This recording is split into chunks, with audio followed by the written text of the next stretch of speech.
Magandang gabi sa inyo mga ka-viewers. Andito na naman po si Ero at Talakay, tulong talakay po para po sa video kong ito na ipaparating. Pero ngayon hindi po tulong talakay po ngayon ang babanggitin ko po. Ay tungkol lang po talaga sa about pero sa mga mahilig magpaputok. Ito, medyo kung gusto niyo yung aking paliwanag.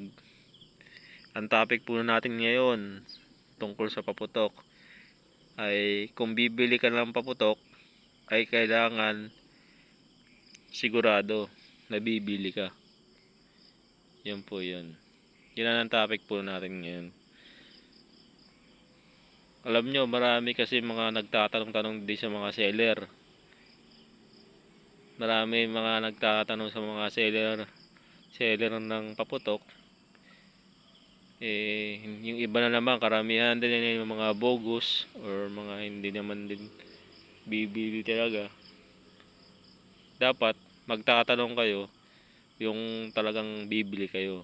Yun po yun. Kailangan bibili po kayo.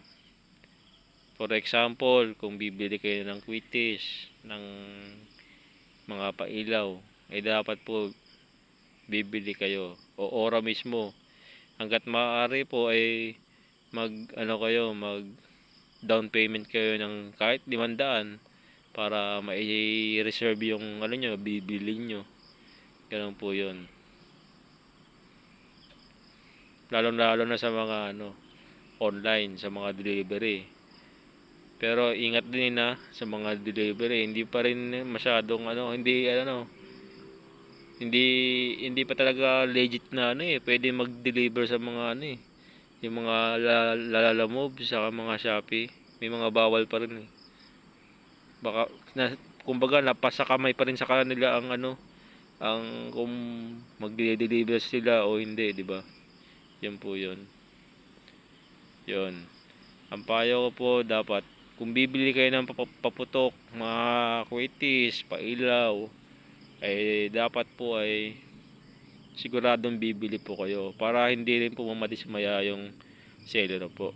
Kasi ang seller po ay gabok lang po ang pinapansin nila sa mga kontian lang umorder. Kailangan kasi pag kontian ka umorder, pupunta ka sa kanila, pupunta ka mismo sa kanila, sasadya ka talaga sa tindahan. Ganun po yun. Kasi marami silang mga business, marami silang mga kakontak na umorder ng mga seller din sa mga probinsya. Kaya po hindi po tayo napapansin, hindi po napapansin yung mga kontian umorder. Ganun po yun. Payo ko lang po yun. Kailangan kung bibili talaga kayo, sigurado, hindi po kayo magbobogos, yung magkukunwari lang. Ganun po yun.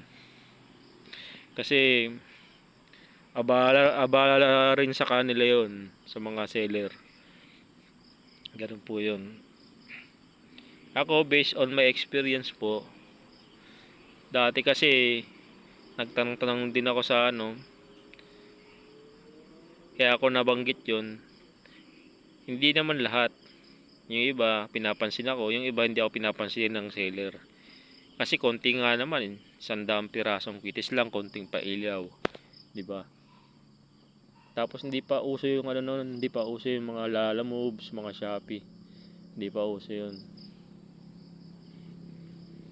Meron seller na pinapansin ako, merong hindi.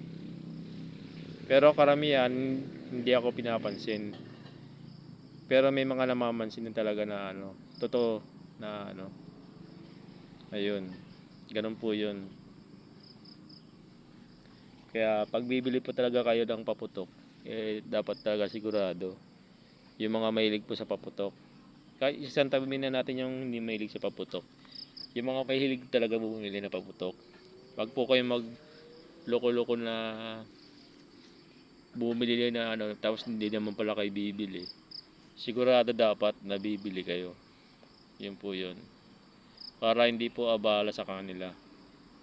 Pero isa rin pong advice ko po, mag-ingat din po kayo sa mga seller na pagbibilihan nyo na excuse me. Nabaing ako. mag-ingat din kayo sa mga seller na pagbibilihan nyo. Lalo na sa mga Facebook, sa mga kasi yung iba mga scammer, di ba? Madali naman malaman 'yan kasi kung minsan kinukuha lang yung mga picture sa di ba? Tapos kaya na lang bahala na humuli kung peke, di ba? Pero ako na-encounter ko, wala pa naman akong na-encounter sa pag-order ko ng scammer. Kumbaga, ano na lang, kasi kasi ako aware din ako eh. Hindi rin kasi ako masyadong mahilig sa deliver, gawa ng ganyan. Tapos, nung naisipan ko na order ako sa mga legit na seller sa Bukawi, hindi naman ako maka-order kasi gawa nung nag-aalangan din ako magpa-deliver pag sa Lalamove sa Shopee checkout kasi mamaya makumpis ka lang din kasi mahirap. Pero iba hindi na ako kumpiska eh, lakasan lang talaga ng loob. Yun po yun. Yun lang ang experience ko. Pero yung mga scammer di pa ako na-experience niyan. Kasi aware ako sa mga ganyan. Ang tekniko lang diyan,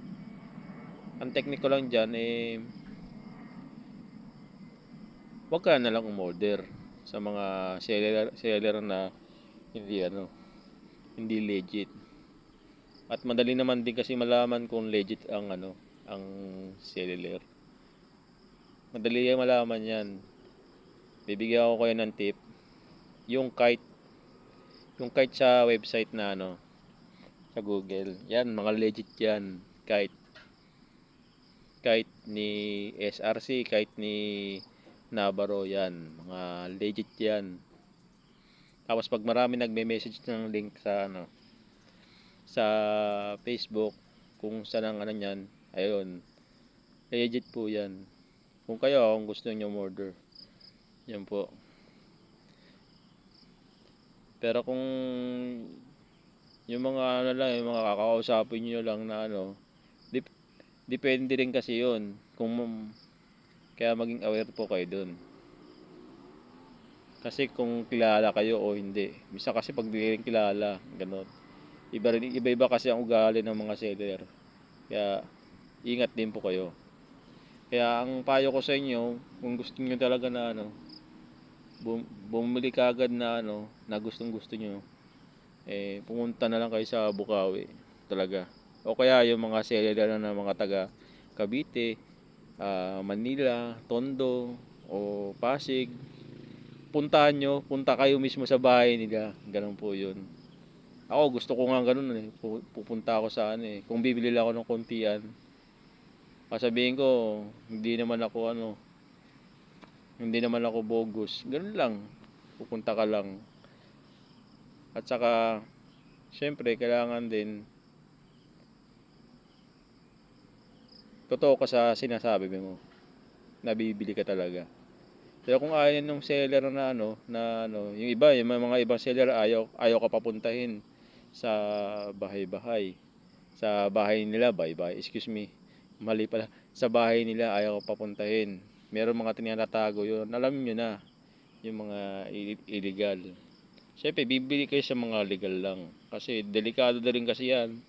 Payo ko na sa inyo kasi aberya yan. Aberya talaga. Pag illegal yung pwede kayo madamay, pwede kayo depende na lang po sa palalusot nyo kung makakalabas kayo sa inyong pinasok. Ganun po yun. Kaya, yun lang po ang payo ko sa mga bumibili ng paputok. Yung mga mahilig talaga. Hanggang dito na lang po. God bless po sa inyo. At naway pagpalain po tayo. At naging smooth po ang ating buhay. Dasal lang po talaga. Importante. Para maging maayos po ang ating pamumuhay. At takbo ng ating buhay.